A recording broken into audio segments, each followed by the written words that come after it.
Welcome to Dogs and Gooses, where, as my associate Starks always says, where the dogs are dirty and the goose is silly. You're darn right. Today we're joined by a very special guest, our friend Jocelyn. Jocelyn, tell us a little about yourself. Tell us where you hail. Yeah, from whence you come. I'm Jocelyn. I'm from Calgary, Canada. I'm studying psychiatric nursing. I'm 24. I know Nate and Brandon. I had the privilege of being their neighbor, and yeah, just the best of buds. And I'm happy to be here. I've seen the podcast develop, and I feel honored to be part of the podcast today. As you should. What do you do for fun, Jocelyn? For fun, I love any kind of winter sports. So skiing, hockey, snowshoeing, anything really along those lines. Sounds a little Canadian to me. That sounds pretty Canadian. Pretty dang Canadian. Very nice. Very nice. Jocelyn, you happen to have our news segment for today. Could you give us a little bit of news? Tell us what's going on in the world so we're informed. We've got some good headlines today. So first we have that an ice cream van was swept out of the sea. Okay, well, where is this? This Did is it over... still have ice cream in it? Yes. What a tragedy. Melted. I was about to celebrate. We could have started a different business. But no, this is over, it says in the Mediterranean. That's interesting. Hey, but the water's cold. It could still be down It could there. still be good. we better get over there and check. And then our next news segment is a man takes on 41,000 calorie challenge to eat like a tiger shark and gains 1.5 stone in 24 hours. Okay, hold on. Stone is 20 pounds, something like that, right? I believe. How does one eat 41,000 calories? Maybe a lot of protein shakes. Opening their mouth and closing it around food. Well, Williams, you make a good point. I'm proud of you. Just like we hope our listeners are. I wish that I had probably not 41,000 calories for our listeners, but... So 1 stone is equivalent to 14 pounds. Hold on, so he does 1.5 stones? No, so in the course of 24 hours, he gained 1.5 stone. So I believe 21, if my math is correct. Man. 1.5. Yeah. That's a decent amount of weight. That is a decent amount of weight. If you're weak. Oh. Okay. You want to take on the challenge too, Starks? No, I'm going to pass. Okay. That's a Tuesday for me. Okay. Not a tiger shark I do Tuesday. That. Yeah, I do that every other week. Well, very nice. Any other news that we want to cover? I think we should just give a passing nod to the fact that somebody tried to assassinate our president this past week. That was former president. Former president. Yeah. Thank you. Yeah, it's which is a horrible thing whenever it happens to anyone. To be honest, yeah, doesn't matter. I think political affiliation or whatever. It's just it's a scary thing. What was the last assassination attempt that really got that close? I don't think there's been any real close ones since Reagan. I mean, Ronald Reagan, but he was on the campaign trail too, wasn't he? He wasn't the president either at the time. He was. I don't know. I think it was between because he served 2 terms. I think he may have been on the campaign trail for the second, maybe, or towards the end of his first term, something like that. And then before him, Kennedy probably. Yeah, that's really scary. Yeah, so it's been a long time since we've had one get this close. I also do want to say it's not really something America stands for. No, I don't think anybody, left, right, or center, is in favor of political violence. So it's a sad thing. We'll just mention it briefly, and then I do want to. Died. Well, that's what I was going to say. I want to give a kind of an honorary moment to talk about Corey Comparator. He was killed in the crossfire. Yeah, he was a firefighter, and he was shielding his family and got hit in the head. Yeah. So, and they have a GoFundMe for him too, as well. I heard that they wants to donate, but yeah. That's that was a valiant act. Honestly, like really, really sad that he died, but it shows you the type of man that he was. Yeah, our condolences to the family. That's very tragic. Mm-hmm. It is horrible.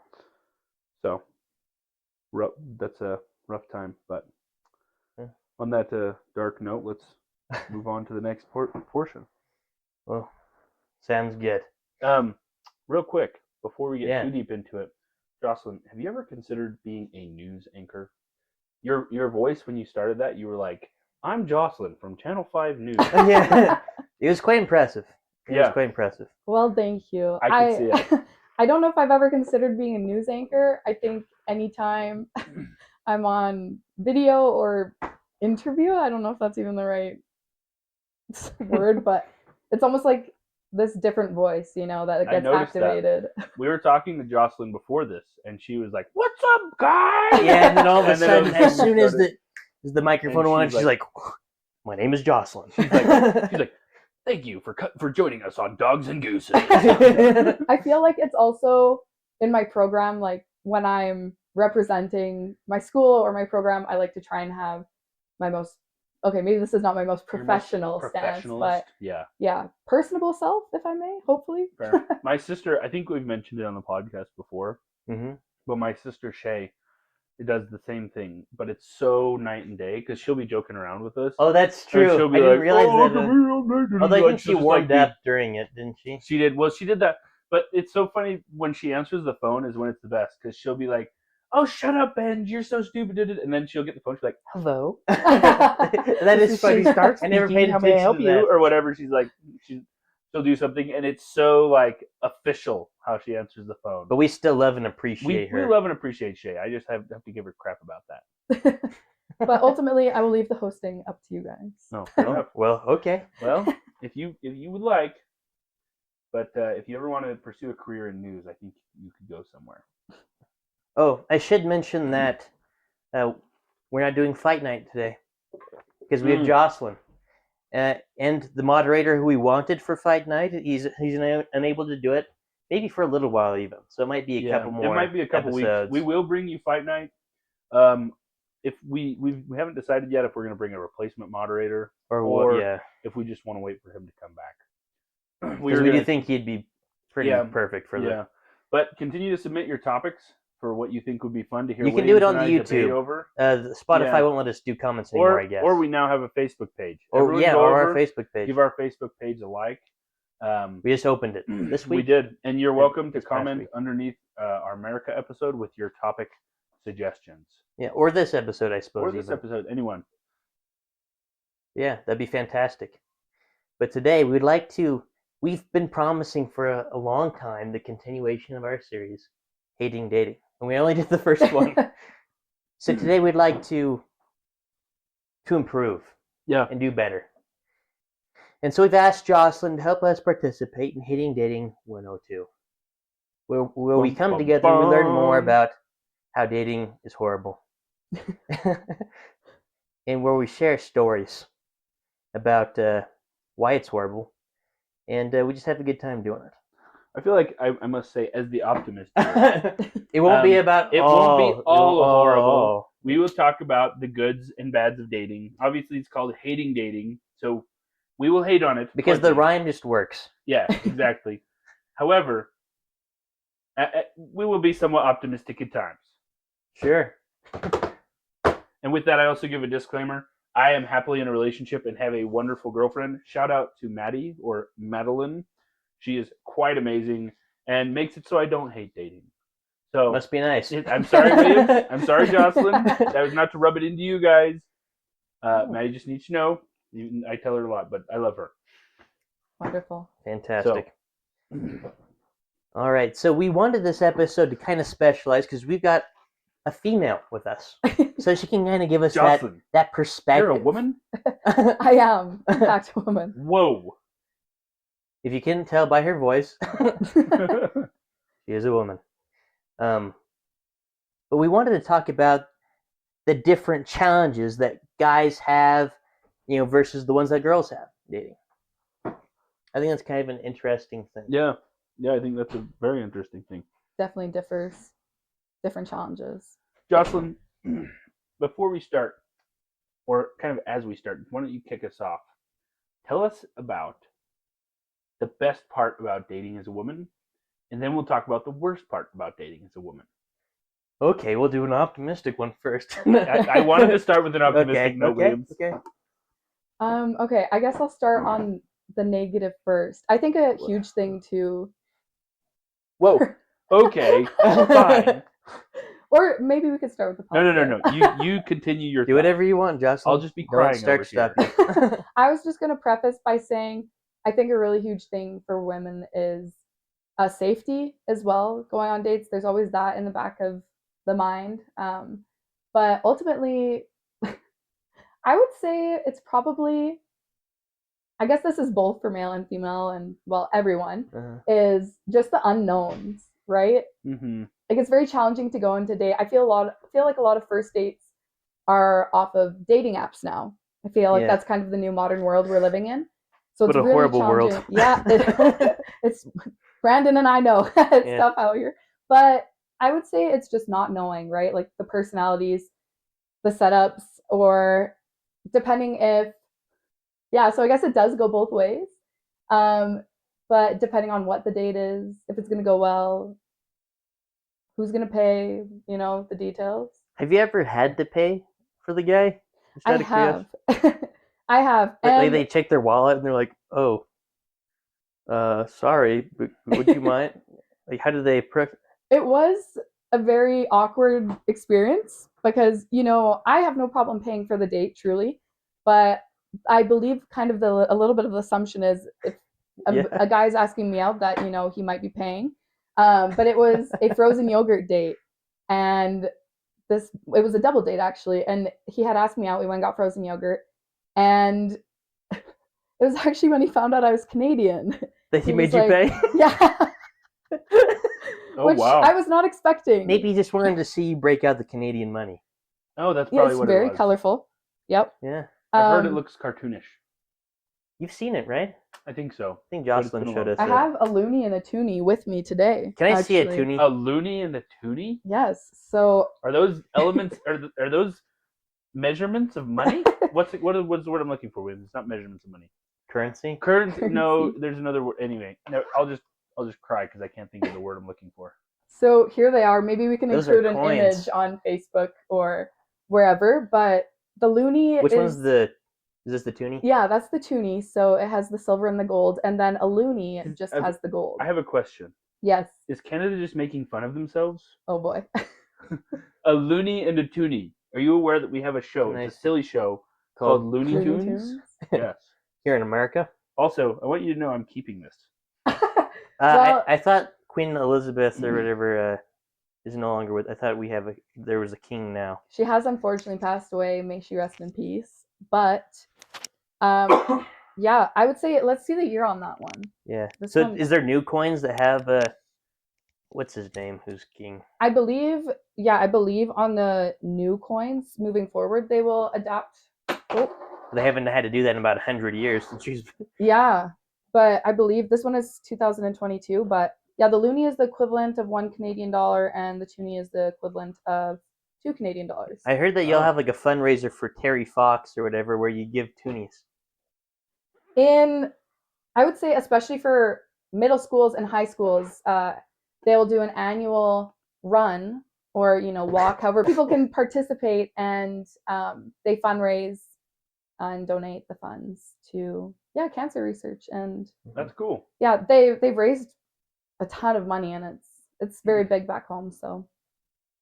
Well, that's awesome.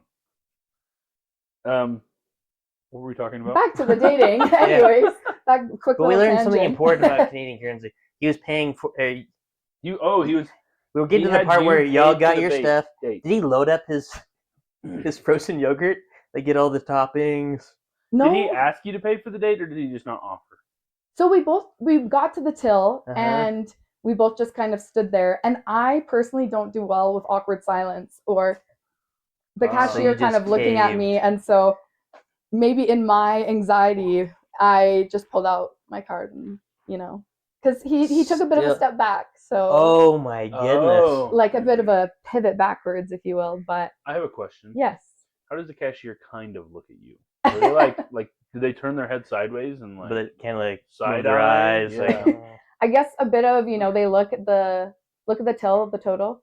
They look at you, and then they kind of look away while you're like rummaging through your cards or your loonies and your toonies, however you'll be paying. That makes sense. That makes sense. I don't think they'd accept Canadian currency here. Loonies and They toonies. don't, unfortunately. You're throwing like as many loonies and toonies as you have at them. I'm trying my best, but I really can't complain because that was a very inexpensive date.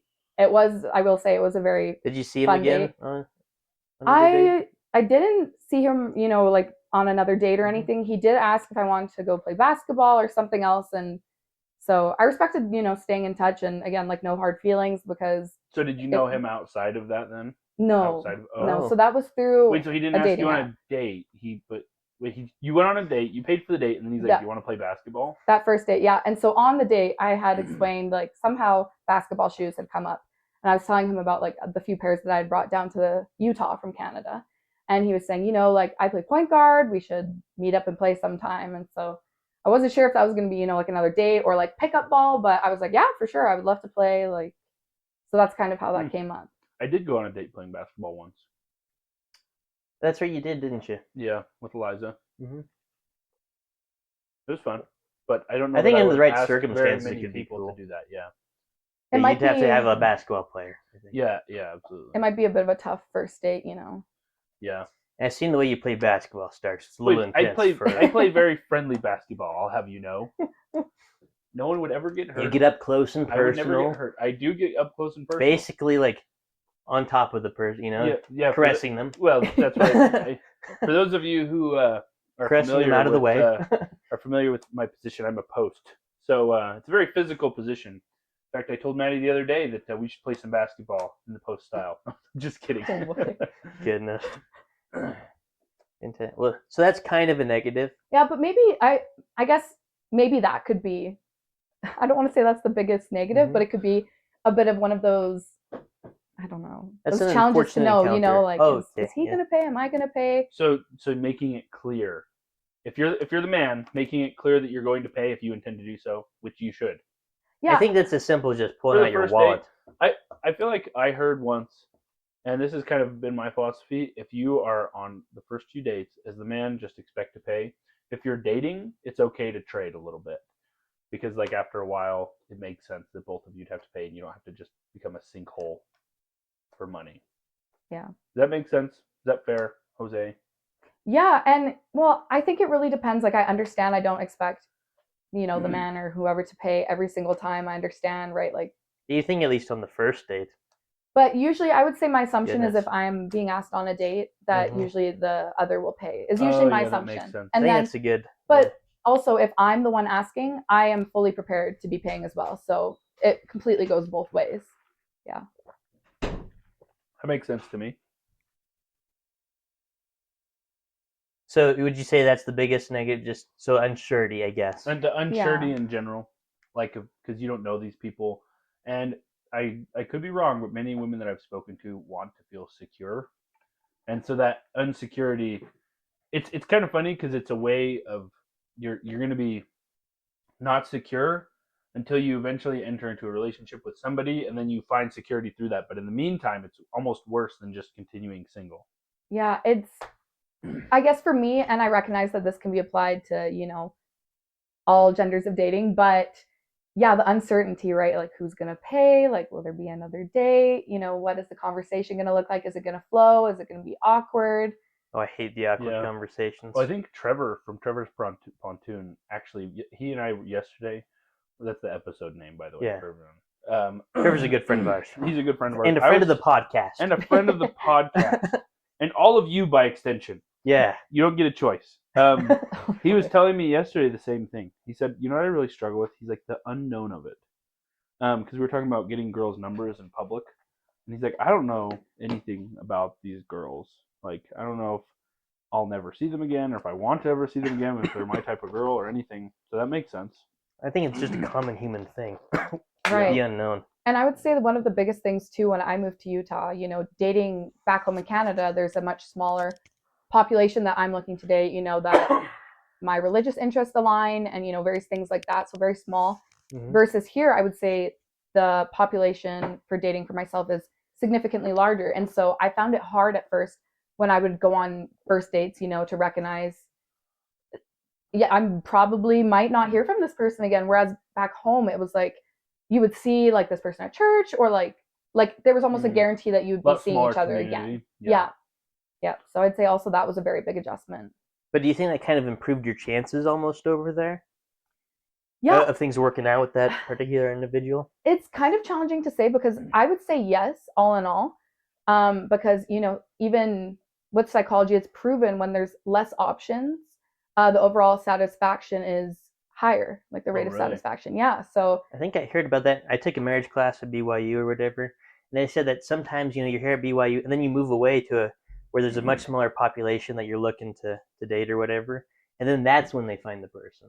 That makes sense. They went on a ton of dates when they were in college, but then you go to this new place and it's just and they're just like bam. That. Yeah. Which is funny. Sorry, I didn't mean to. No, it's okay. But I was just thinking, yeah, that was a big adjustment for me was, kind of how, I guess you could say superficial it was, and I recognize it takes a while to get to know someone on a deeper level, but that was probably the biggest adjustment for me was recognizing like, like this person's probably going out with, more people and that's okay. But it was a bit of a mindset shift for myself actually, because I'd say I'm a very intentional dater. So that was a bit of a shift for me as well. What do you mean by intentional dater? Well, I think, especially in our community growing up, dating at the younger age is, more you're asking everyone out. It's kind of, like kind friendships, you're practicing your dating skills. And then you kind of get to, I guess you'd say the more typical stages of where you start to see people get married and, really kind of pursue relationships for those specific romantic interests instead of just kind of, you're going out on triple dates or big group dates. Yeah. That makes sense. And then those core beliefs and the outcomes that you're looking for really shine through of, are we compatible? What is it going to look like career-wise, kind of long term? I think we've talked about that on the podcast before, is dating intentionally. So you date like for what you want. And in many cases, that should probably be marriage. As the end goal, right? Yeah, absolutely. So doesn't mean you propose on the first date, though. I tried that. It didn't work out. Yeah. Just kidding. It's rough. Yeah. So I got this, in part of that marriage class, I got this textbook, and it gives us like the stages of dating, kind of what you're saying. The pre-dating phase, 12 to 16, where the purpose is to learn standards, develop social skills and talents, strengthen self-worth. I skipped that phase. Me too. And then the practices and capacities combined, young men's and young women's stuff, and supervised mixed group activities. Supervised. Oh, okay. Ages 14 plus, non-date dances. Dances used to be a huge thing. I talked to some of the older people that I work with. I say older people, older than me. Like in their 50s and stuff. They're like, yeah, back when I was dating, we just went to dances. That's what we did. And you guys just use apps. Yeah. Which I think is a huge I'll be honest though, shift. They're actually making a comeback. Like dancing? Around here at least? Well, around here, yeah, but that's only because tons of people who go dancing. I feel like a lot of the women like the dancing. I don't know exactly why. Like maybe swing dancing. I know it's really. Do you like dancing, Jocelyn? I do. Are you kind of a dancer? I wouldn't say I'm the best dancer, but I would say it's kind of nice to be able to see someone kind of let loose and have fun in a different setting than your typical, I don't know, dinner, ice cream. Well, I think dancing is a little less stressful for women when you're learning.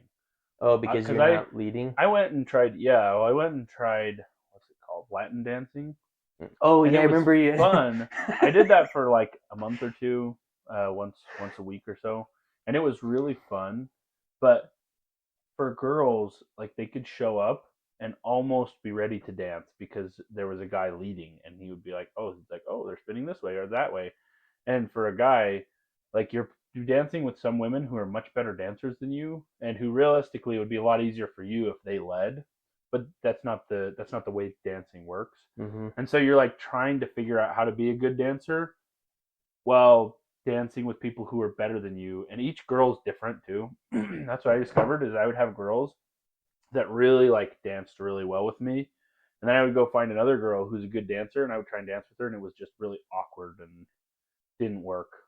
Dancing's hard. There was a girl I dated for a little while who was really into dancing. And so I I went to all these things for a little while, and it was fun to dance with her, but I didn't really enjoy dancing. Yeah. And I think a lot of guys can feel that way. There's some guys though who completely embrace the dancing, and they get pretty good at it.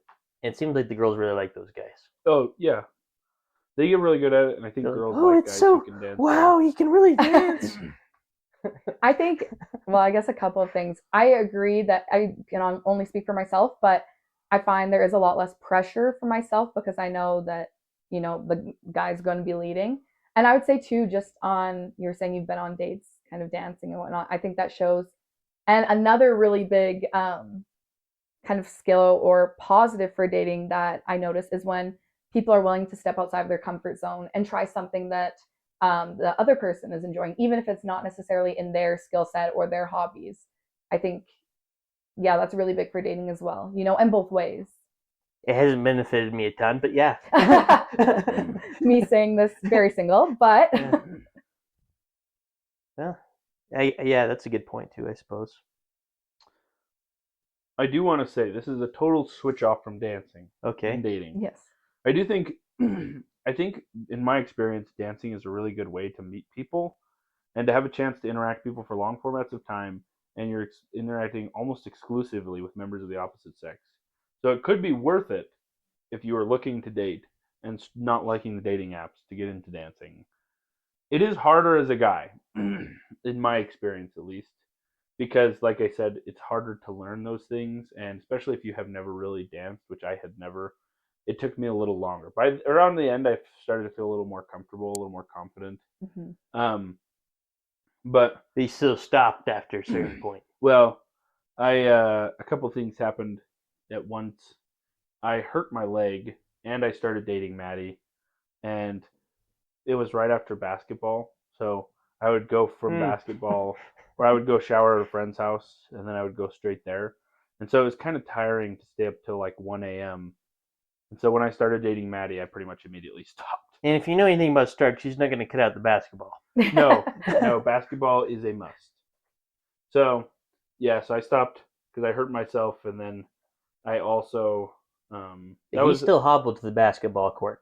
I did hobble to the basketball court a time or two, but I didn't hobble to the dance floor. No. So, Jocelyn, what is the worst date you've ever been on? Oh boy. Do you want to tell this story? If it's a story you don't want to tell, you can go to your second worst date, or even third. But we would like to hear the juicy deets if you're willing to share. Yeah.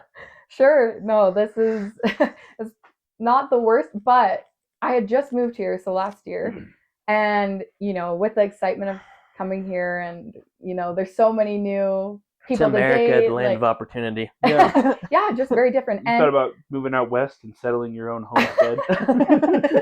I had the American dream. Speaking of our dating apps, I just downloaded a dating app, and I had matched with this guy.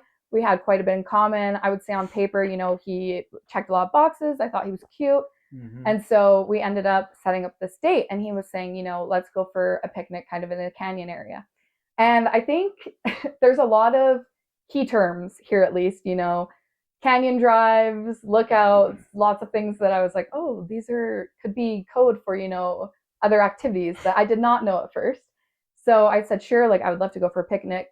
He came and picked me up, honked at the door, and texted me. That's always a great sign. So I kind of immediately, it wasn't off on the best foot. Even a text would have been better than a honk, but I got the text and honk. Came down, didn't open the door. You know what? That's okay. I don't need the door open for me or anything, but I guess if I'm going back and analyzing the date. And we start off, and I think within the first 45 minutes, he had just spoken about himself the entire time, which is like, I want to hear from the other person. I want to hear about them, their likes, their dislikes, and everything. But you also want them to be interested in you. Exactly. And you want to be able to share your, beliefs, your interests, things like that. So your philosophies, if you will. Yes, William, your philosophies. But I do remember thinking, because I am very, like I said, intentional about dating and intentional about the questions I ask, and I want to get to know the person. And so I do remember thinking that, like, oh, this guy hasn't really asked anything about me. Like, and you, right, everyone when they're dating has those thoughts go through their head, like, oh, maybe he's not interested. Like, maybe, I don't know. And so we get up to this canyon and I get out of the car and I was kind of expecting, I guess this is on me. I did have this kind of like preconceived idea of what it was going to look like. Um, there was no food and there was no blanket. We just sat on the grass together.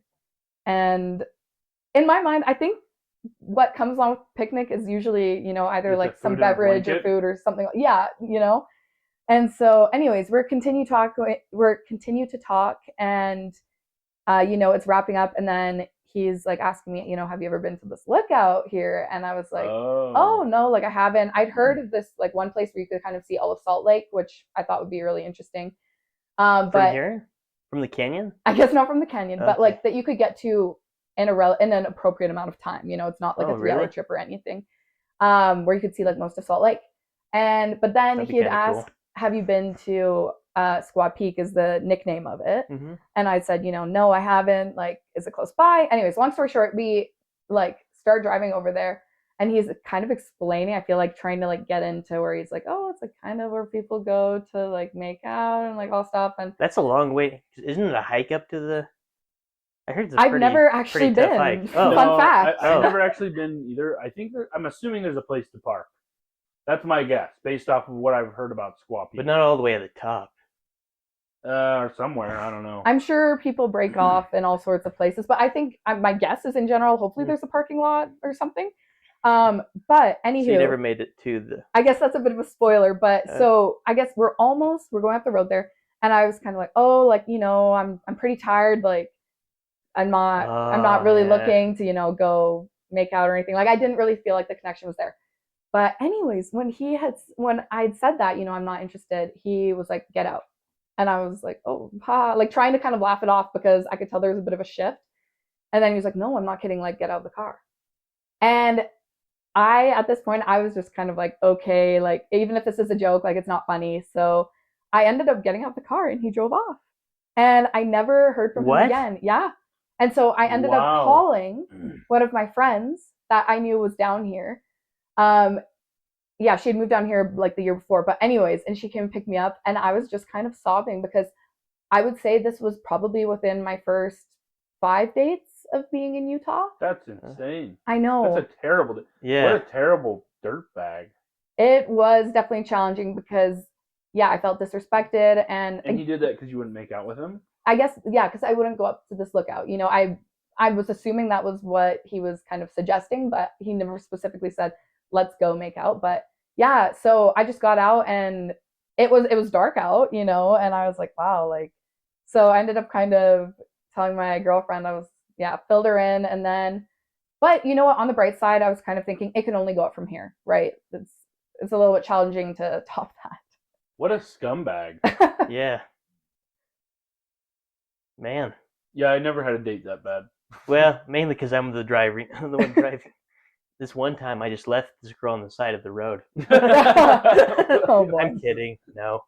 That was twice. I would. But I will say that was a big thing because I was like, how am I going to get home? Like, do I Uber? Do I like, how do you? So anyways, grateful. Shout out to my friend, but yeah. Wow. Huh.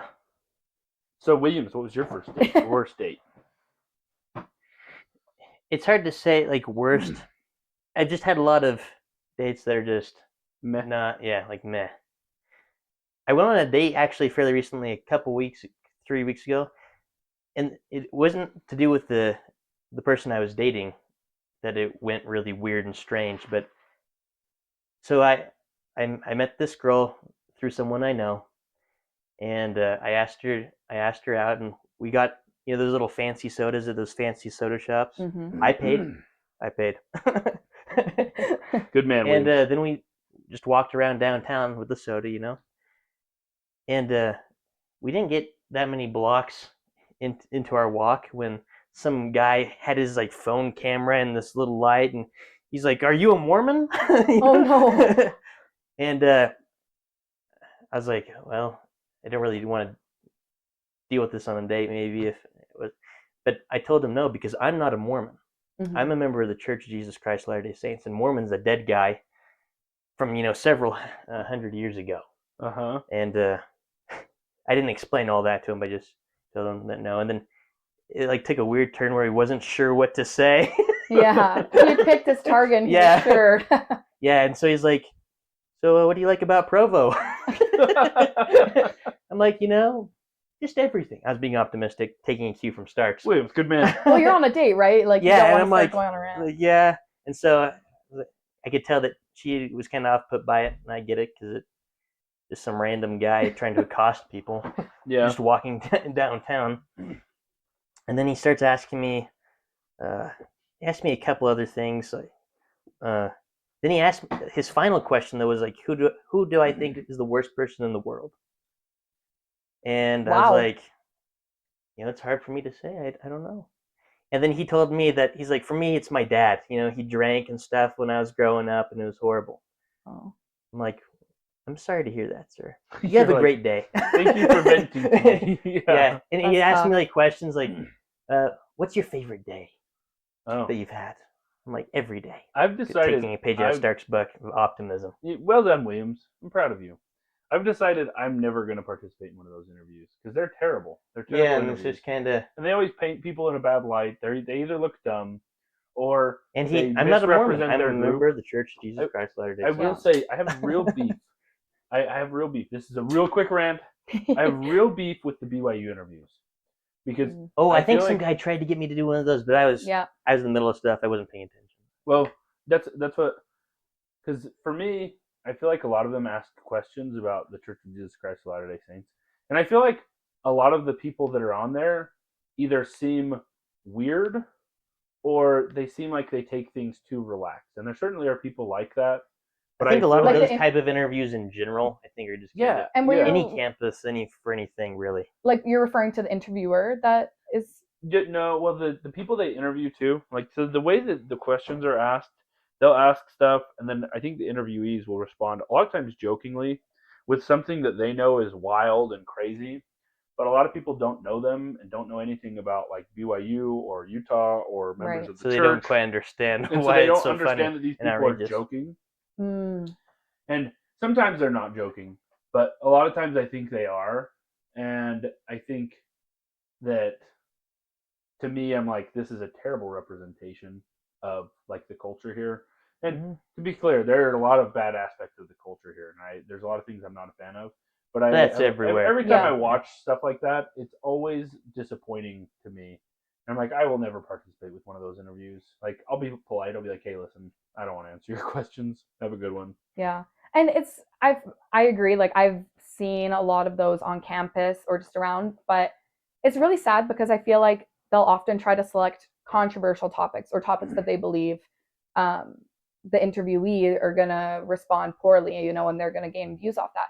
But it's really sad because it could be a moment to kind of bridge that gap. Absolutely. For controversial topics and be able to kind of explain, these are kind of, I don't know if you will, a stereotype versus, what we actually believe. We actually love everyone, Yeah. And it's just sad because in my mind, it could be a moment to kind of bridge that gap. Instead, it's someone kind of monopolizing off of, I don't know if you will, ignorance or just, who knows. Yeah, they monopolize off of stereotypes. I've had very positive interactions with people, where we discuss hot button issues like religion and other things, and we've both, agree on different things.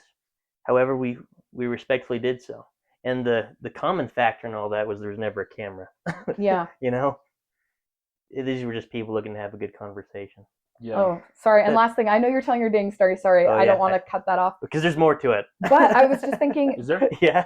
Oh, I'm sure. Sorry, and I'm definitely cutting you off. No, go ahead. But I was going to say that's another really big thing for me in dating is, like you were saying, I completely respect people's opinions and their right, to disagree or whatever it may be. I think that's really big is not trying to change the other person, realizing that you can have differing opinions or perspectives.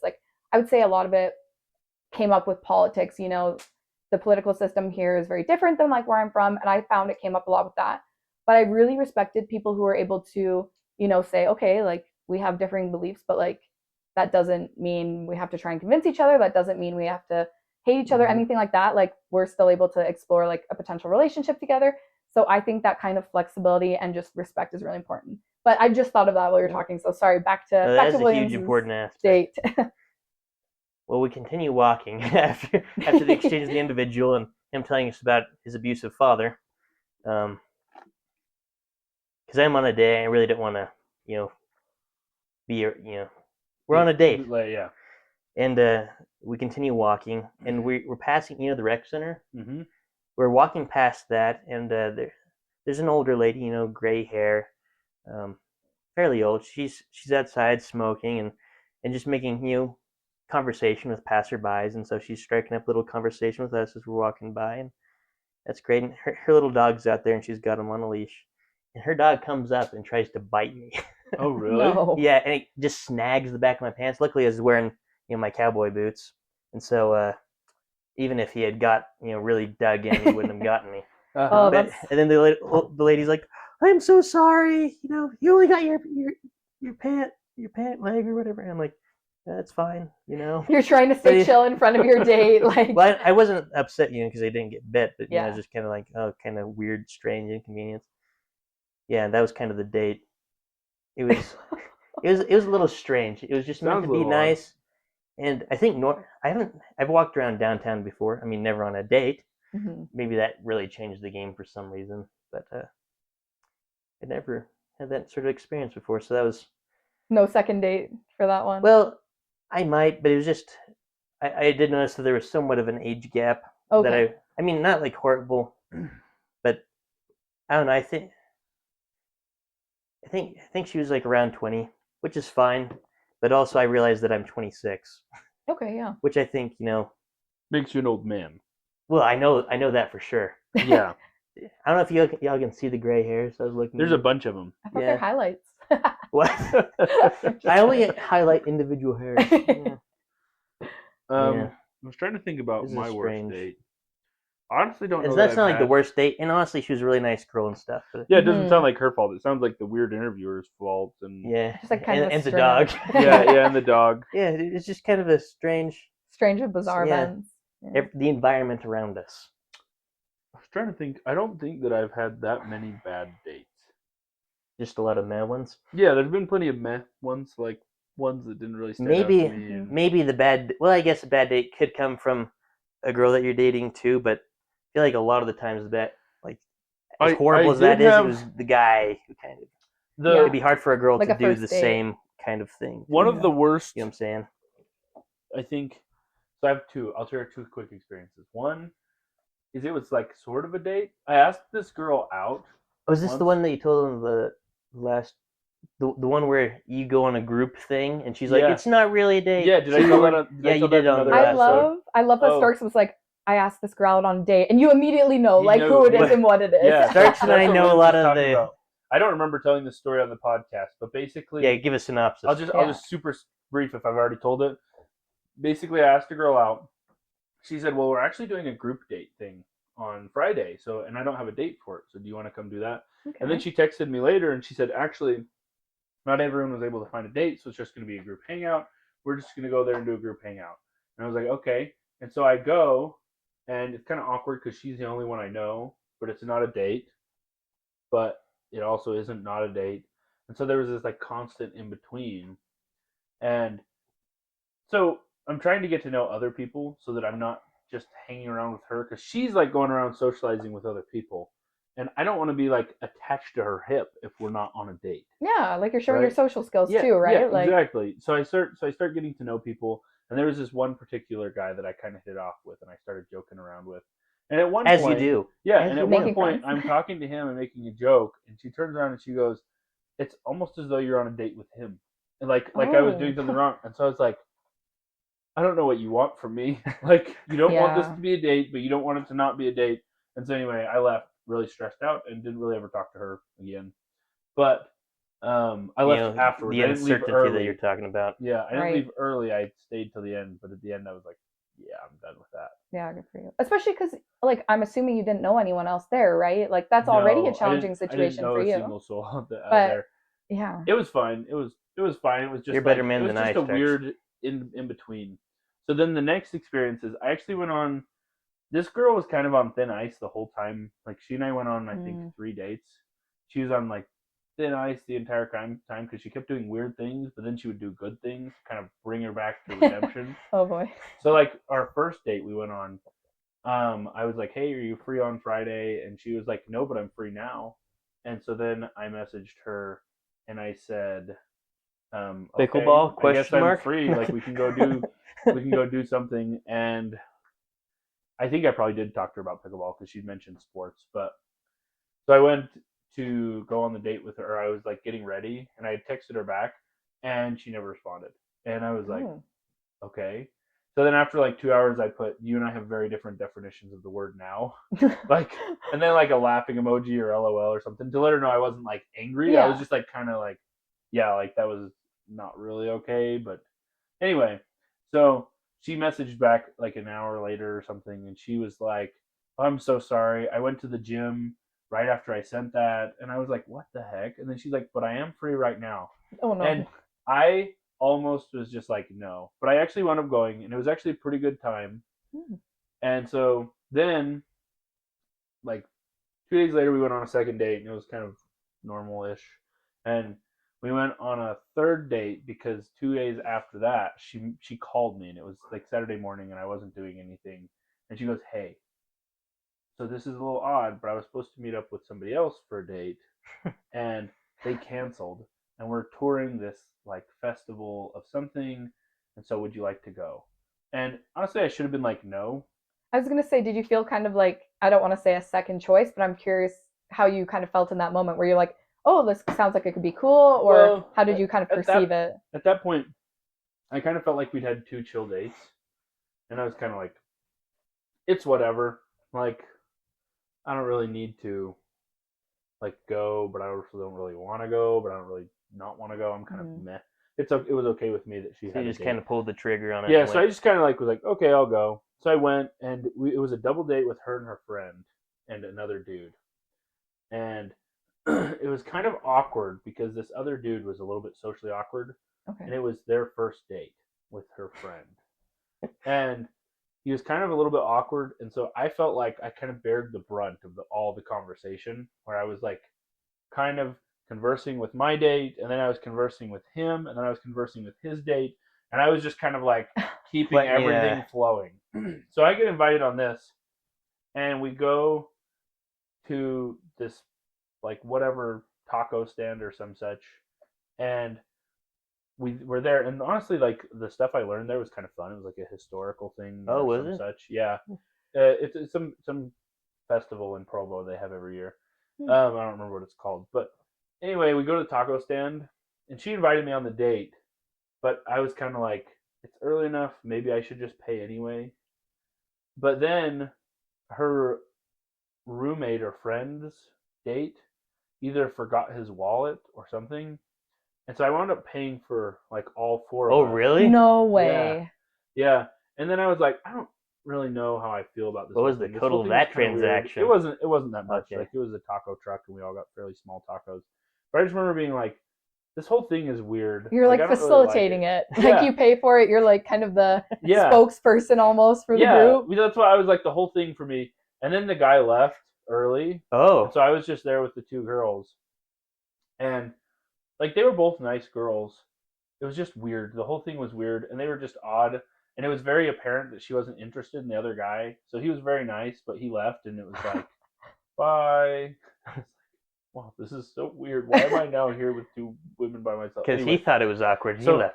A couple days later, her friend or roommate, who I honestly, like, if I had taken the time, probably would have been more interested in than my date, just because she actually seemed to be a little bit more my style, liked me on Hinge.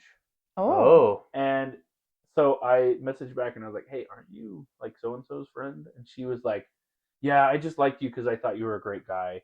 And like I have to say though, I respect my friend too much to actually go out with you or whatever. And I was like, this doesn't make any sense. So, go ahead. Whatever. I was just gonna say, and that's when these kind of like modern day technologies or like dating apps, that's when it's hard, because in my head I'm like, is she trying to test you? You know what I mean? Like seeing how interested you were in her friend by liking you on Hinge, kind or of a weird game. Well, the because, weird thing about yeah. it was, this is what was weird, because I'm like, maybe it was a test, but her friend, I had messaged her after the date or said something like it was a good time, da da da da da, blah, blah, you know what you say.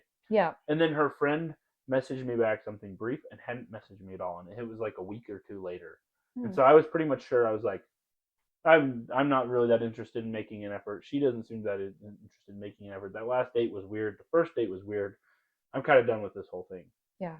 And then for her to like reach out to me, I was kind of like, does she kind of think it's done? Because I kind of think it's done. And is she like trying to make a pass? Which, like, if she had been, I probably would have been going for it. But I was like, I wonder if she was trying to make a pass and then realized that might be kind of scummy and then changed her mind. That's what I was trying to figure out. Here's something interesting. I want your take on this because I want your perspective, Jocelyn. Okay. So I was in church a couple weeks back, maybe 2 or 3 weeks back, and there was a gentleman up at the pulpit giving a talk. Go ahead. I'm going to step out to use the Okay. And he was giving the talk, and it was a good talk from what I could tell. But he was engaged to one of the girls in the ward. Okay. And her roommates were sitting right behind me. And so I can hear what they're saying and stuff. And like all throughout the talk, they're like, wow, he's, he looks like he could be like a CFO up there. And he sounds so smart, like he reads the scriptures every day. And the whole 9 yards. I'm like, so here's what part of my thought process. Maybe he is like a very attractive guy or something like that. But part of me thinks it's also girls will like a guy that girls that they're friends with like. Interesting. I'm curious as to what your thoughts are on that. Okay, I just want to make sure I have it right. So this girl was engaged to the guy giving the talk. Right, and these are her roommates sitting behind me talking. Gotcha. Wait, what did they say? They were the whole entire time. Welcome back, Starks. They were like making like little comments like, wow, he looks like he could be like a CFO or something, and wow, he sounds so smart, and I bet he reads the scriptures every day. I mean, his talk was fine. It wasn't one of those that I remember Were they very joking? well. Those sound like joking comments. Well, the way they're talking, or like pining almost. It sounded like they're kind of crushing on him a little, and at the end, I heard because I stuck around because I was curious, as to their thoughts. So on occasion you hear bits of conversation. So I'm curious, was she? And so I was reading on my phone or whatever, looking through my text, and I could hear him like, one of them was like, I might have to tell him that he did really good and he really inspired me. Okay, so I'm curious, his fiance, was she sitting with the roommate? No. Oh, okay. So I guess I have a couple thoughts on that because you were saying, with a group of girls, a lot of the times, like maybe the friends will like the guy as well. So I'm wondering if it's more so, you have girls who tend to be friends with other girls who they have similar interests, similar hobbies, like, you know what I mean? More of that. And so they'd have a similar type. Exactly. And I recognize that's not always, but I'm wondering if it's more so that than like you have the commonalities and things like that, and maybe the same type. That's not always the case. But I also have to say, I think there is a very strong line of, hyping up your friends, like, oh, wow, like that person's amazing, like they're doing X, Y, Z. And then kind of, almost sounding like if they weren't together, you'd go for them. Because you want to be respectful of your friends, right? Right. Like, obviously. And it's never okay to, but especially, like they're engaged already. Like it's, I think it's okay to recognize other people's strengths as long as you're not like, man, I hope that like, I hope that like this is as long as you're not like pining after him specifically. Like, I hope I find a man or a woman like that. Yeah. Right. I think that's just okay. Strange to me. Like it seemed like they were like picking up on like the smallest things that weren't necessarily there. Right. I mean, I don't question the guy's intelligence or anything. I think he's probably a smart individual, but CFO. Yeah. It sounds like kind of putting him up on this pedestal, because Did you think he was worth their admiration? I'm not a woman, so it's hard for me to tell. No, I'm not talking about his attraction. I mean, like, did he look like do you think he was actually? He was wearing a suit. Like from his talk. I think anyone would. It was fine. I don't know. For me, I like a talk where you're not reading everything, Okay. and he was kind of reading a lot of it. So part of me kind of tunes those out sometimes. That's kind of bad on my part. Williams, too But bad. I like a more engaging. I do too. Yeah. Well, I like them to be looking and like speaking from themselves because I feel something when they do that. Yeah, and different people kind of learn and receive things different ways, so that makes right. sense. Yeah. And so I'm like, if I were to write something, I would speak all kinds of fantastic things. Yeah.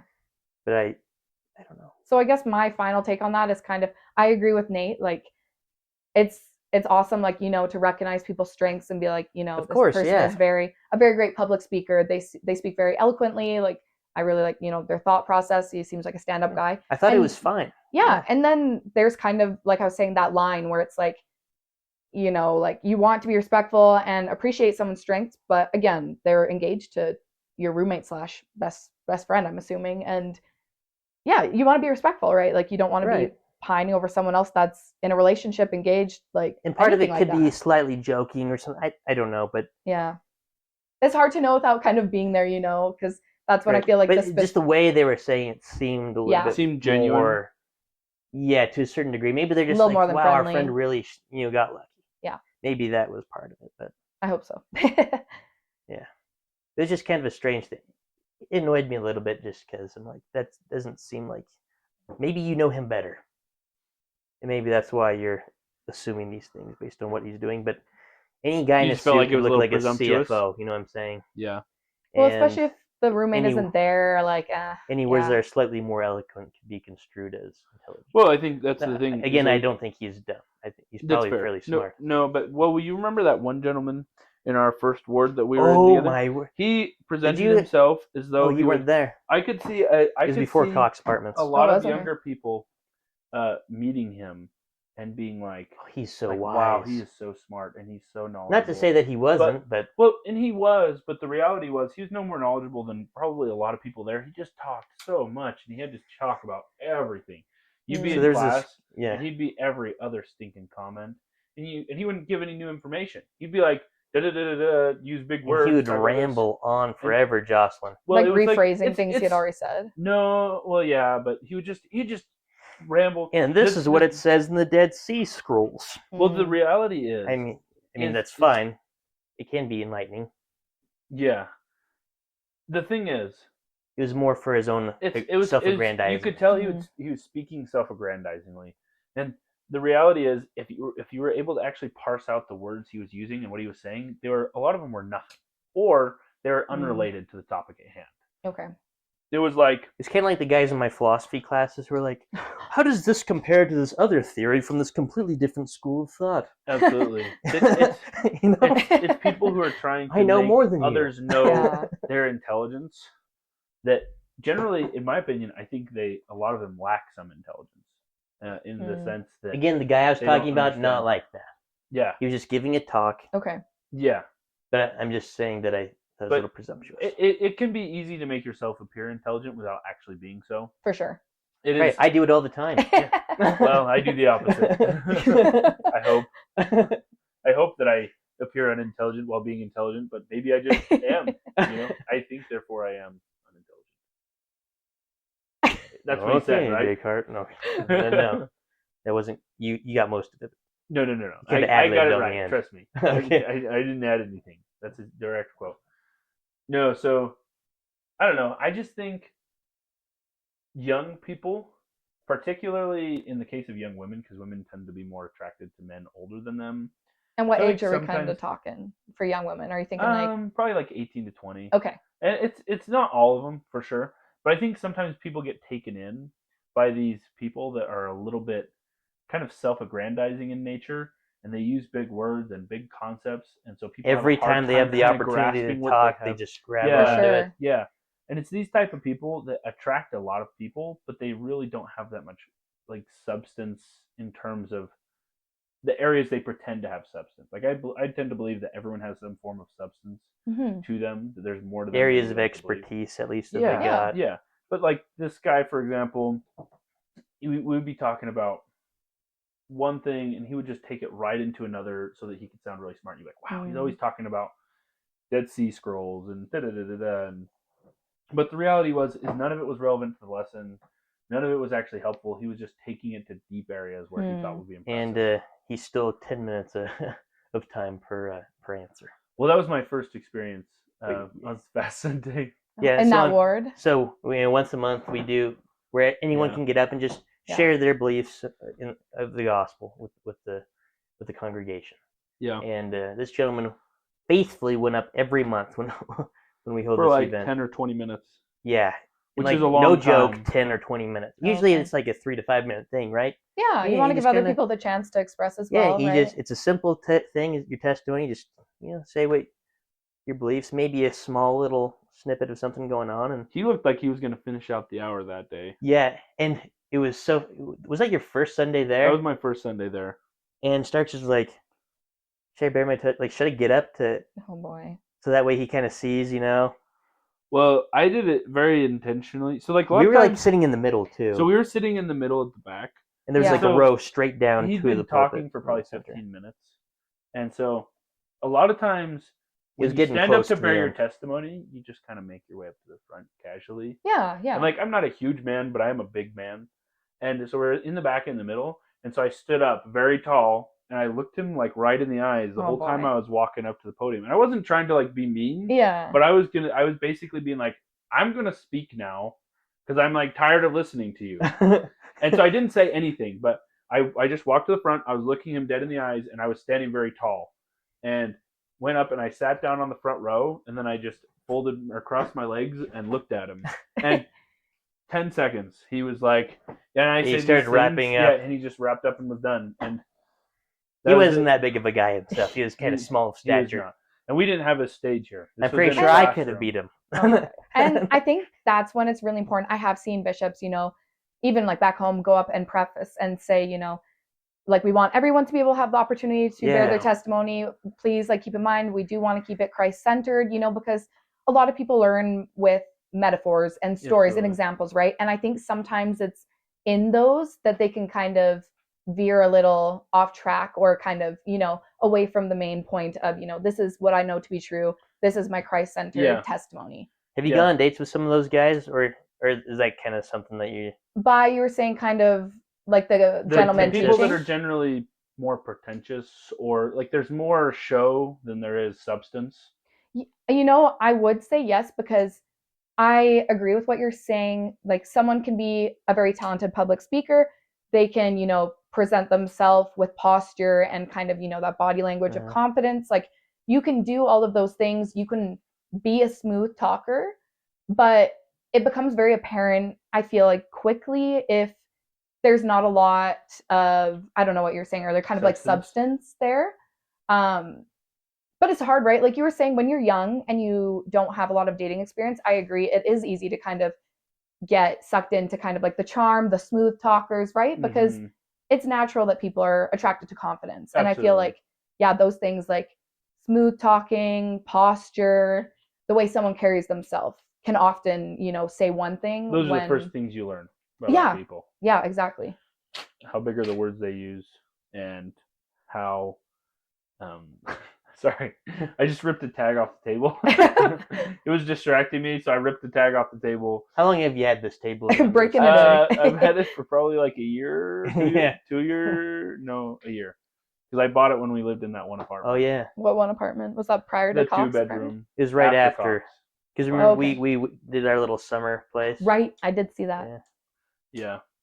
So it's completely understandable. It's just funny to me. I like to listen to what people say and to decide how much of it is nothing.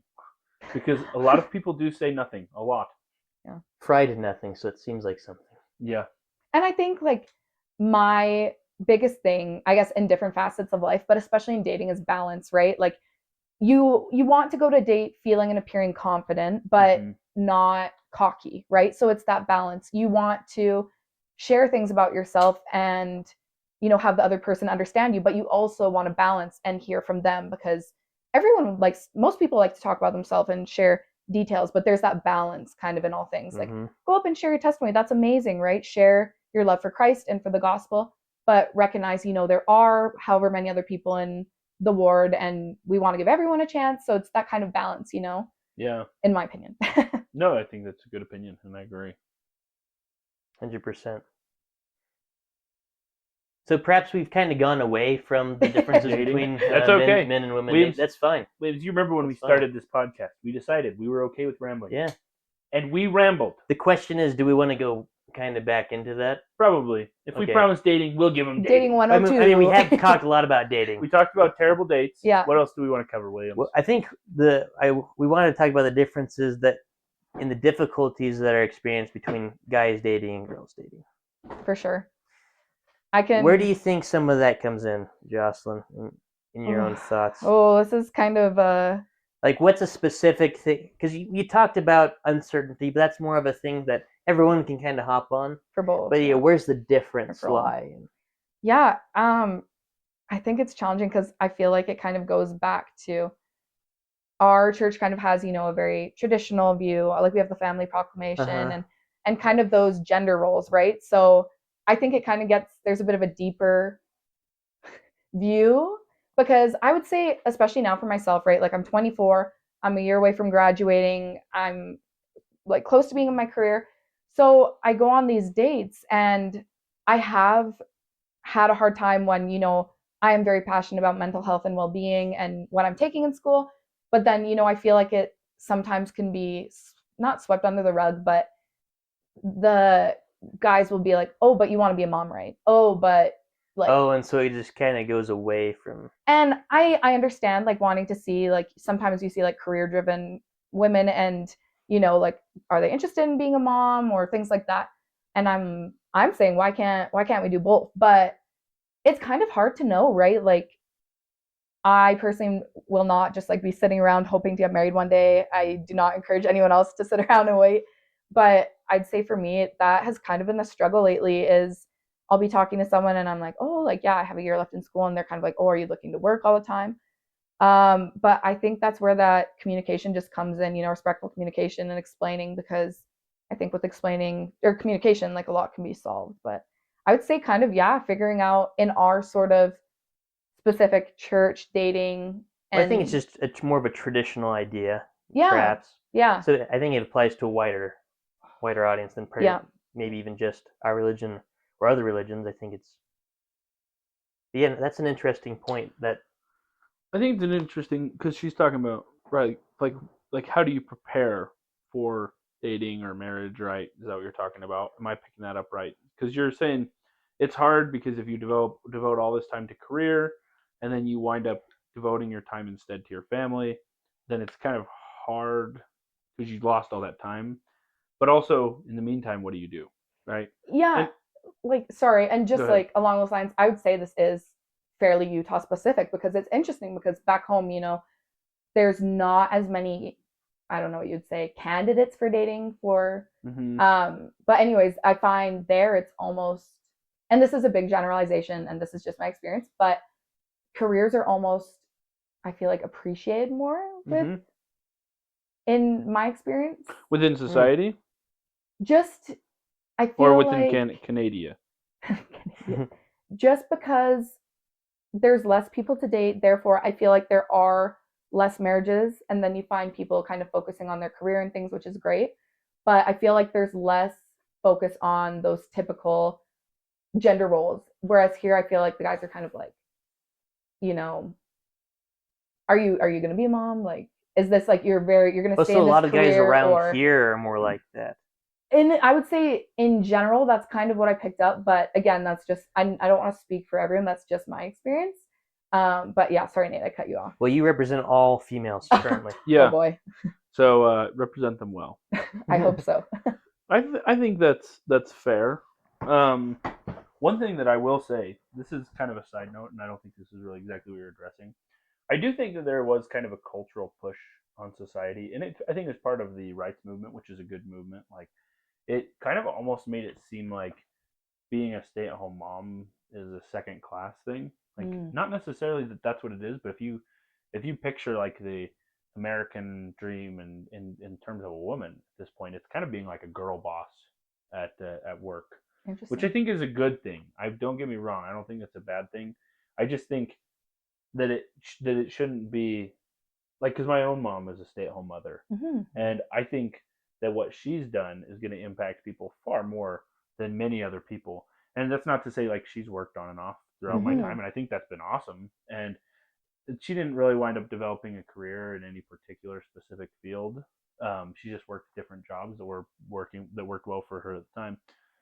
But like if uh, if someone develops a career and is a mom, that's great. But I think you shouldn't downplay the side of being a mom, which is a little less. It's a little outside of the realm of dating per se, but I can understand the struggle you're talking about, where it's like, I want to develop my career. I also and want you're to be a already like mom. almost done with your schooling for that Yeah. career. Well, Yeah. and Well, I think you should finish, no matter what. Like, even if you were to get married tomorrow, which probably isn't going to happen. No. I don't know for sure, but that's my guess.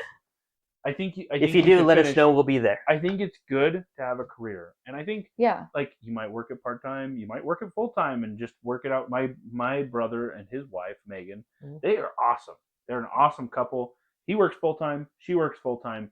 They make their schedules work around their daughter, and I think that's awesome. I think everybody's. I think it's a case by case thing how you want to play it, right? And I never want to diminish motherhood. You know, if you would have asked me what my dream was, you know, even when I was in my early teens, I would have said, like, when people are like, what do you want to do when you grow up? I want to be a mom, you know?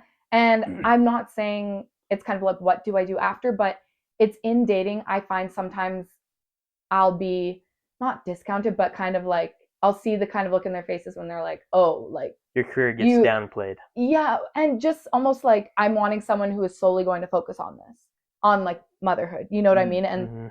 And so it's tough. But like you were saying, like your mom has worked on and off, and I love that. And I feel like I've had a unique perspective. This is a bit of a tangent as well, but my parents, I love them both so much. My dad he works so hard, and you know, when he got, you know, chronically sick and was unable to work, and I had this kind of unique perspective of my mom has her master's in piano performance. Oh, wow. And so she stepped up and, you know, had to become the breadwinner for our family. And that was a very eye-opening thing for me of, you know,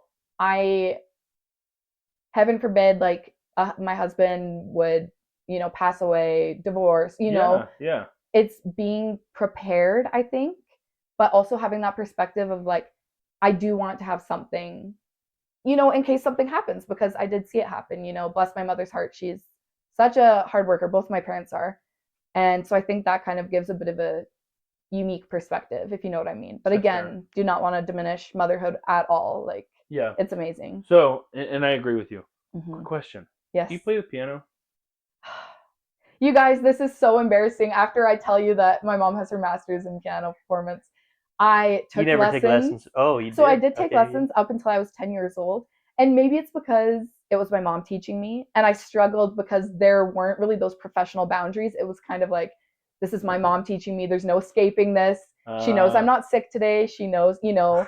And that kind of, I don't want to say rigorous lessons, but I did take, formal lessons. And I don't know if you guys have like the Royal Conservatory of Music down here.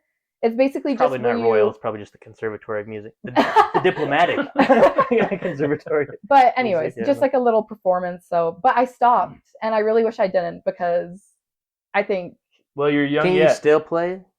I can play certain songs that I've learned in the past, but if you were to open up a simple, even a church hymn, I couldn't sit down and just play it. When I was the music coordinator for our ward, you didn't even say a single word. Because you can't do the hymns. Did I even know you were the music coordinator? Maybe you could learn to play the hymn. I think you did. I knew your activities. I was on activities with you for a bit. Oh, well, I was music before that. Oh. So, real quick, though, I was going to say, it's never too late to learn, Jose. It's true. Especially if you have that bass. It's true. And I've talked to my mom about it. I will end this tangent, but it's interesting how things that we're so adamant about when we're younger, of, I don't want to do this, I don't want to do that. And then you kind of grow up and you're like, oh, you know, I really wish I would have appreciated that one. I wish I would have taken piano lessons. I really do. I was going to say, though, so it sounds to me like one big struggle that you really have in dating is finding a way to align those standards. Because it seems like to me, like you kind of have a foot in either door, and you kind of like both options. You're like, I kind of like which my is career, doable, but I also like the idea of being a mother and a full-time mother and all this stuff. And you're kind of like, I don't really know which way to go. And I think, in my view, that's perfectly fine, and that's just situational. And that might actually be a good thing. Maybe you meet a guy who makes more money, and you're like, you know what, I'd rather be a stay-at-home mom all the time. Yeah. And maybe you meet Marry a guy rich. who doesn't make as much money, and you're like, hey, like I can help bring in some money, like through this. Yeah. And so I think that's fine. And you can be like, hey, I make more money than you. I'm gonna bring in more than you. Like that happens. I know people who do have like the wife is more of the breadwinner, although like not necessarily that they would be the breadwinner because usually both of them bring in quite a bit, but like some people have their wives make more than them, and that's fine. That's great. And I actually have a question for you guys, because this is again a bit of a pivot, but with dating, I would say another struggle that I personally find is not that the other person lacks emotional intelligence, but doesn't necessarily show more of a like emotional or vulnerable side necessarily. And I do not expect anyone to be pouring out their heart on the first date, sharing their deepest, darkest secrets. Absolutely not.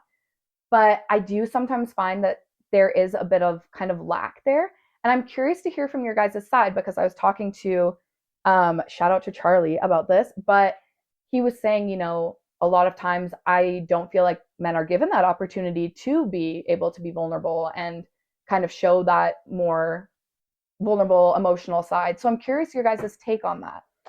You want to go first? Yeah. Well, I do have a comment. Okay, go ahead. And I know that opens that whole can of, toxic masculinity versus like being able to express your emotions. Masculinity can't be toxic. Oh boy. I'm curious of your opinions on it. First off, I just want to say, you don't get asked us questions.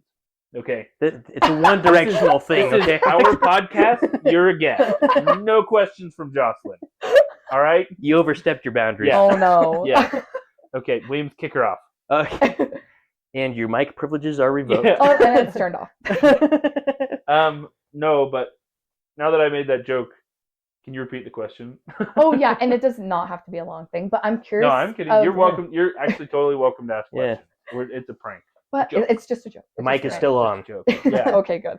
I was just saying that a friend of mine I was talking to, I was kind of saying, this is a struggle of mine. I feel like that sometimes I'm not able to find someone who's able to that we're compatible on an emotional level to either express, or I don't want to say emotional intelligence. Like I'm not trying to say guys are emotionally unintelligent. I know they're very emotionally intelligent, but sometimes I find it hard to kind of see or know in the first few dates. Like I'm curious how you guys feel about that. Like, is it because... So are you asking us why we think guys aren't emotionally intelligent? No, or are you no, asking us how to find out if guys are emotionally intelligent? No, and sorry, yeah, kind of your perspective, like how to kind of see if a guy is emotionally intelligent. And also, do you feel that kind of society and our kind of dating culture allows for men to express that vulnerability and that kind of more emotional side? Or do you feel as men that you have to kind of be that strong, kind of typical, you know what I mean? Like, yeah. So here's a question real fast. To like turn around. What do you mean by emotional intelligence? Just like willingness to show emotion? Is that essentially what you're getting at? And I know there's so many components, but yeah, kind of being able to express emotions, being willing to kind of feel all the emotions, sit with those emotions, like empathize. Okay. That's kind of what I think of, like showing compassion, things like that when you say emotional intelligence. And so I'm curious if I don't necessarily feel like I'm seeing that, how you would determine if you think someone is, and if you feel that you kind of are allowed to express it in society as men, or do you feel like you kind of have to always be that strong kind of... Here's a question for you. You've known me for a little while. Yeah. Do I strike you as an emotional person? Like, have you seen much emotion from me? I've seen a lot of laughter. I've seen some frustration. I've seen probably joy. I don't think I've ever seen you cry. So I don't know if that would... You probably never will. But again, I don't like doing it. Get ready. I would say we know each other very pretty well. So you do think I think you're emotionally intelligent, like I do. But how long did it take you for? Because I doubt that you thought much about my emotional intelligence for a while. I'm not a guy who really wears his heart on his sleeve. If I might butt in here. Go ahead. Please. I know Williams quite well, and I would bet about $1 billion that I have seen Williams express emotions that you probably haven't or ever will. I'm sure, yeah. I think there are several aspects to this question Mm-hmm. and several different approaches and answers. Mm-hmm. First off, I think sometimes what we need is not necessarily what we think we need. Interesting. In dating and in relationships. And I think you don't know that until you find that. Mm. So, to be clear, I don't necessarily know, even if you may want a man who like cries and does all this stuff all the time, you may find that if you find somebody who is a little more stoic, that actually is a little bit more preferable to you. Right. Okay. Because I think there is an intentional duality of men and women. Men and women are different, and I think that's intentional, and I think it's good. However, that doesn't mean men don't have emotions, or in many cases that they aren't aware of those emotions. Right. I think some of them don't like to show it. There are some that absolutely they have no problem with that. And sorry, I do want to clarify that I'm not just saying like if a man is kind of able to cry, but more so like, do they feel they're able to kind of express their emotions, whatever? Well, they're not going to feel probably comfortable on the first date. For sure. So, I know I don't. Let me continue along this vein. Yes. I think I'll resolve some of that as we go. Okay. So that's what I was going to say is you may be searching for someone who you're like, oh, I want them to cry like all the time and like be emotional with me. But I think you'll find that it's very possible that you might like somebody more stoic generally. And that does not mean that as men that you shouldn't cry or that you shouldn't show emotion.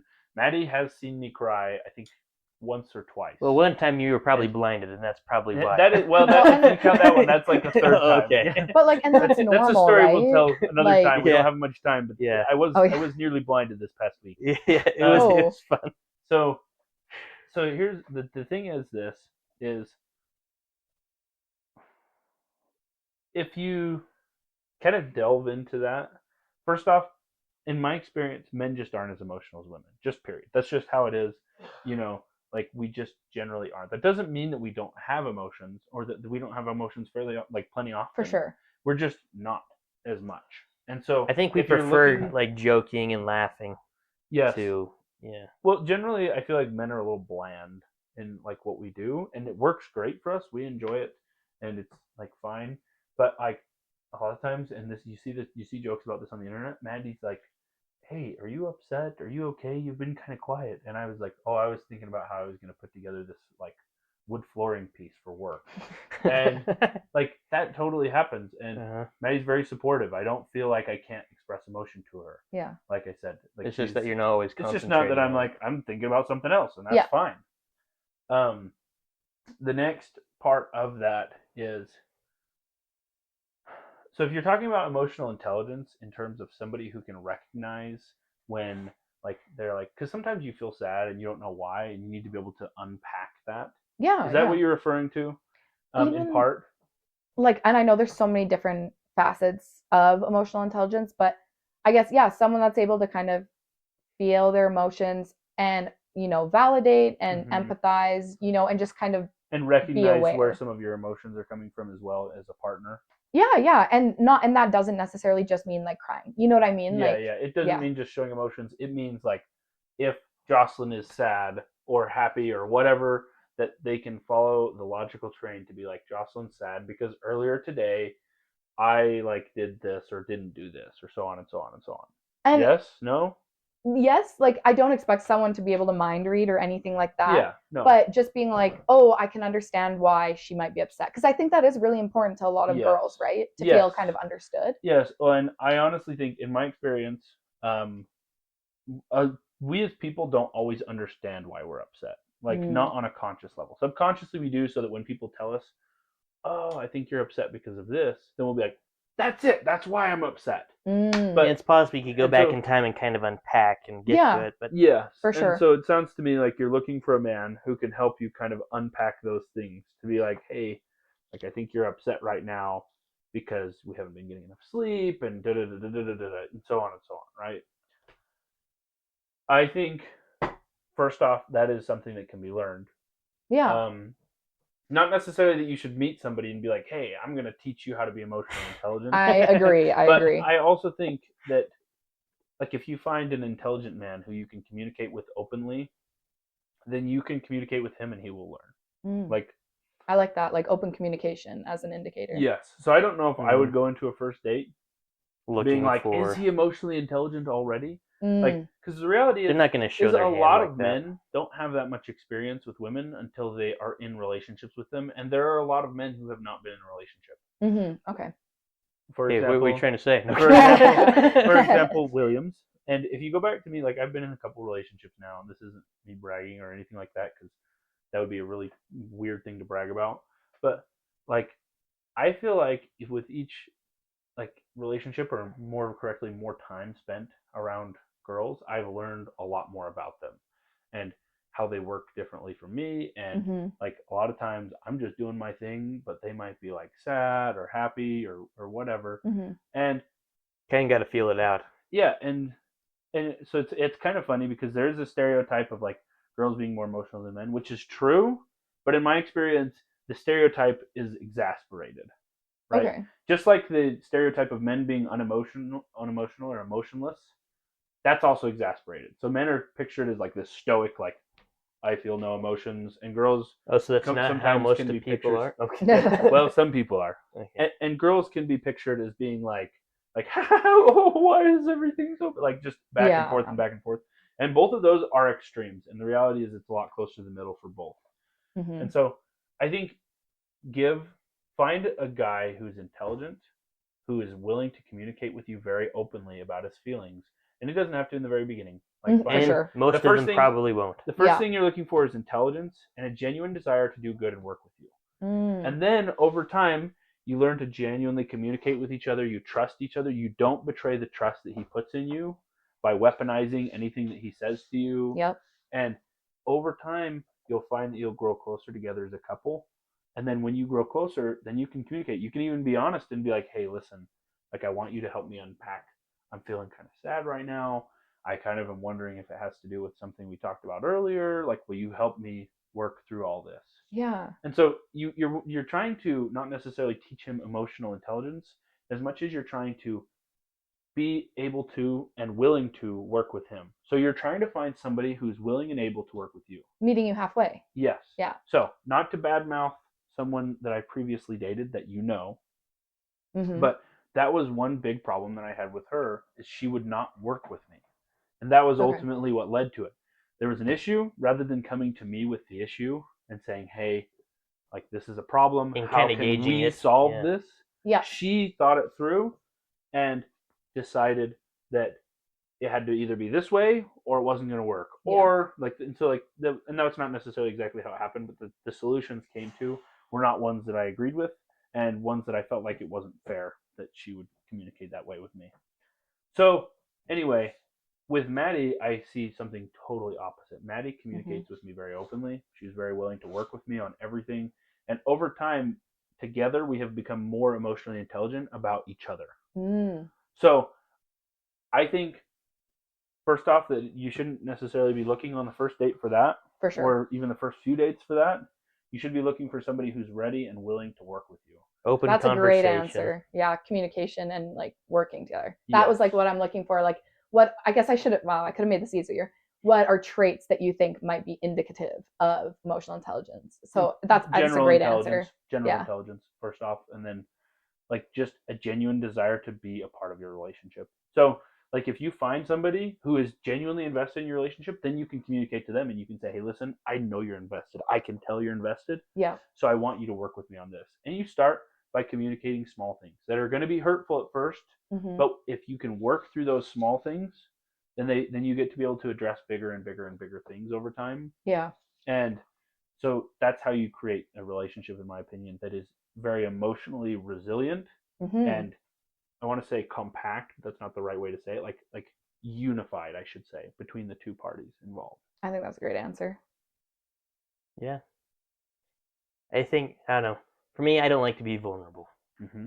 Because I don't really like getting hurt. It's hard, yeah. I don't think anyone does. Absolutely. Agreed. And so it takes me a little while around people to, I think, kind of show my hand a little bit. Absolutely. For sure. Well, I think being persistent but not nagging also when trying to communicate is important. And I say not nagging because if you just keep asking the same question over and over and over again, it becomes nagging. For sure. But if you're talking and you're talking to your significant other and you're like, hey, Frederick. You're like, Frederick? That's a prediction. We'll see how it goes. Any Fredericks out there? It's going to go great. Any Frederick's listening. Yeah. Let's say in this case, he's upset about something and you can't tell what. And that's making you upset about something and it's just kind of compounding. Yeah.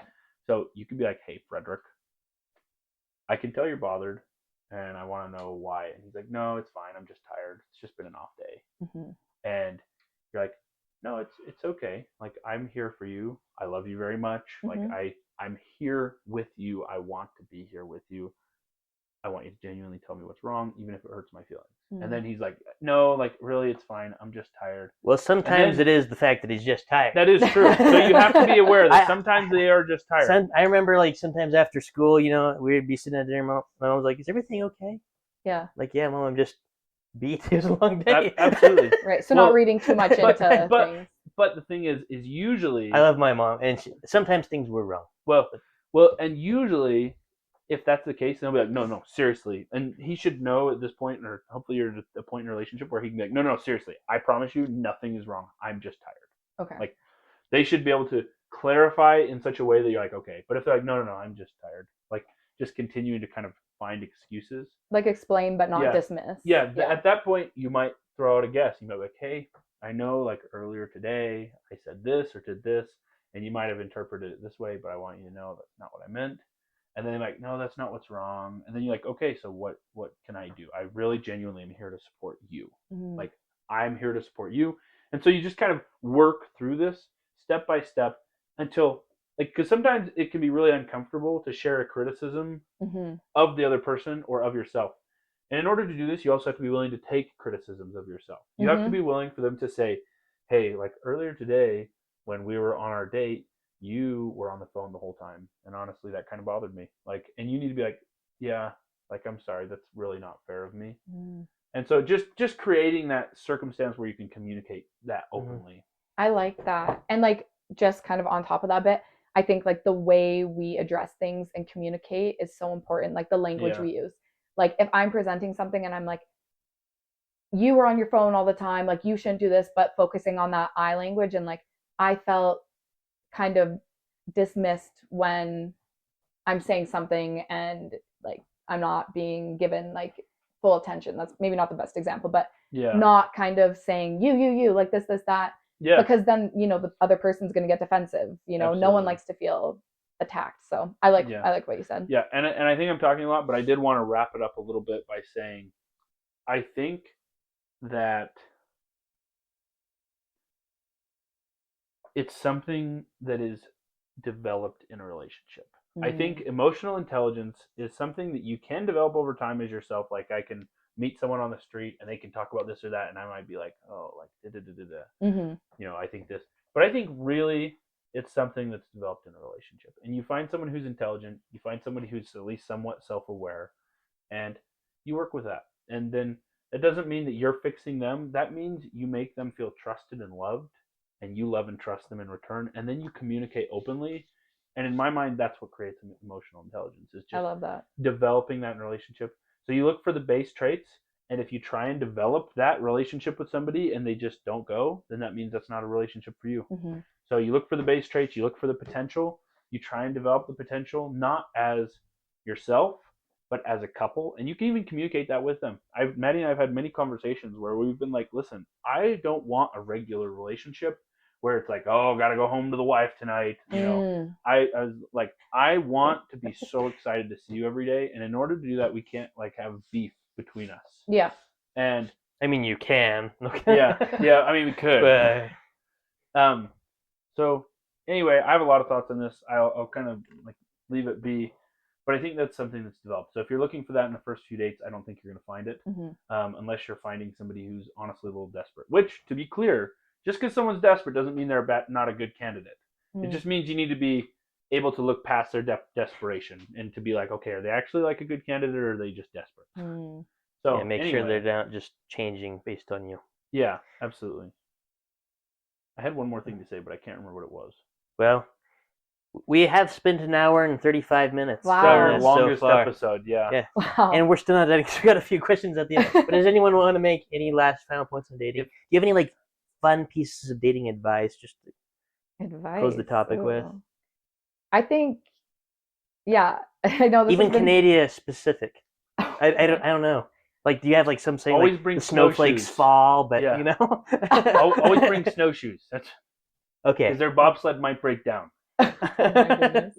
I wouldn't say any Canadian specific, but yeah, I like what you guys have said of just respecting open communication, being open to trying new things, like different dates that may not necessarily be what you're used to, and or even what you like necessarily. Yeah, and I mean, I need to take my own advice, if you will, with this, but being resilient with dating. Just because something doesn't work out or you've had multiple dates in a row that haven't gone well doesn't mean that the next one can't be an awesome opportunity. So I think that's it from me. Yeah. Fantastic. Just add on that, I think you're just looking at base traits. So be willing to develop those things. If they don't develop, that's why we date. Like, you want to develop those relationships. Oh, that's what I was going to say. Problem solving in relationships should be viewed as us versus problem and not you versus me. And that's why I'm saying when you develop these communication skills, it's developed as a couple. So like Maddie and I have developed these together, and that's not because Maddie's developed them in me or that because I've developed them in Maddie. That's because Maddie and I have developed them together. Anyway. Fantastic, Starks. Fantastic. All right. So one of our final questions for you. Usually we have all the female the female guests that we have rate my mustache. I currently don't have it. Will you rate Williams' lack of a mustache? Versus because you saw pictures of the mustache. Would you prefer the mustache on this gorgeous face? Yeah, mustache or no? Oh boy. Well, I usually say whatever the guy wants, right? Like, I don't want to say that's a milk and toast answer. I need a real answer from you, Jocelyn. I will say I love Williams' stash. Like, it's very fitting to his kind of like country loving. It's so just you're very saying Williams. Bring the stash back. I will say when I think of Williams, I think of a stash. Okay, she makes a fair point. Right. I kind of like what you're doing, where you're kind of going in and out of it. I kind of think that's ideal because you keep people guessing. Yeah. And then when you go on dates, some of the dates you go on are plain face. Some of the dates you go on are mustachio. Yeah. It just works, Williams. I think as a man, so my opinion doesn't matter. Keep juggling. As a man, yeah, exactly. As a man, I'd say keep them guessing. Even keep me guessing. Sometimes what's funny though is I'm so used to guessing at this point. Williams will come with a mustache, and I'll be like, "Oh, what's up, Williams?" And then he'll come without a mustache. He'll be like, "Oh, what's up, Williams?" And I'll be like, "You didn't even comment that he shaved his mustache." I was like, "Oh, it happens every other week." Yeah, it's funny. Hilarious. I mentioned your mustache when we were driving here today. I was like, "Oh, like you shaved your mustache?" Because I don't think I've ever seen you without your mustache. No. Without? No, he didn't have one the whole time we were in college. Never mind. The entire time there, he didn't have. I think you just kind of you picture me, and you're like, "Oh." This is just like both. Williams. It doesn't bother you. But I think it's because I've seen all the Facebook photos that your family's posted, and you've had the stash for quite some time recently. Yeah. Fair enough.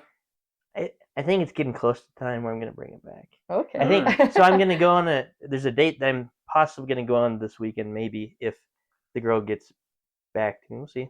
That Shay kind of set up. Oh, that one. Yeah, that's fun. Yeah. Did she tell you about that one? Yeah. I think she'll get back to you. That girl, from what I heard, that girl sounded excited to go out with you, which couldn't blame her. Well, she saw the mustache picture, so it might kind of be false advertising now without the stash.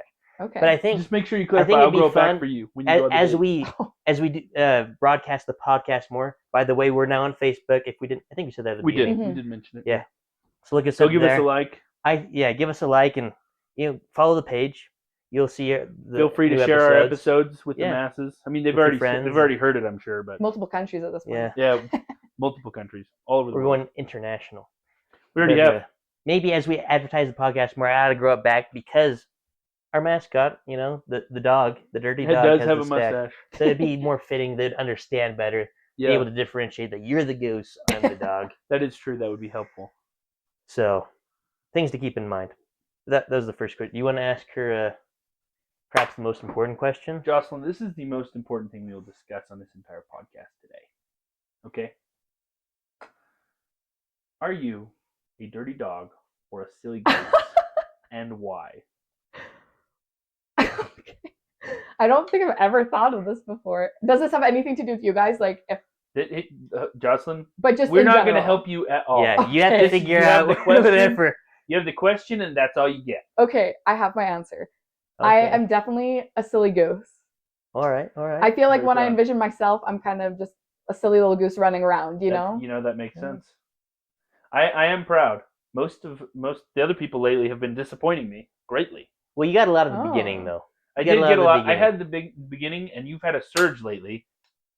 And we're going to ride that wave. After you, I'm inviting all the people who tell me that Just the dirty dogs I just want you to prepare for a civil war. It's going to happen at some point. And it's going to be bloody. It'll be bad. But we've already predicted. We talked about this in one of the previous episodes. Williams would eventually win and kill us to near extinction before we come back in several thousand years. Kind of like the Sith. Rising.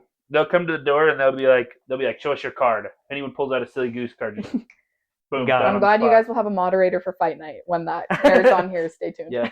Well, we don't know how long until the Civil War starts. We just know it's prophesied. So yeah, could be 10 years, could be a day. We don't know. I've been looking at Williams lately, and I'm like, I don't know, that dirty dog over there. So, back to you, Williams. Excellent. Well, with that, Jocelyn, we would like you to close us out with our motto. Doesn't have to be correct, Jocelyn. I can think of Williams and Starks, Starks and Williams. And if you don't listen, we don't care. Excellent. That's what I'm going with. Thanks, Jocelyn. Thanks.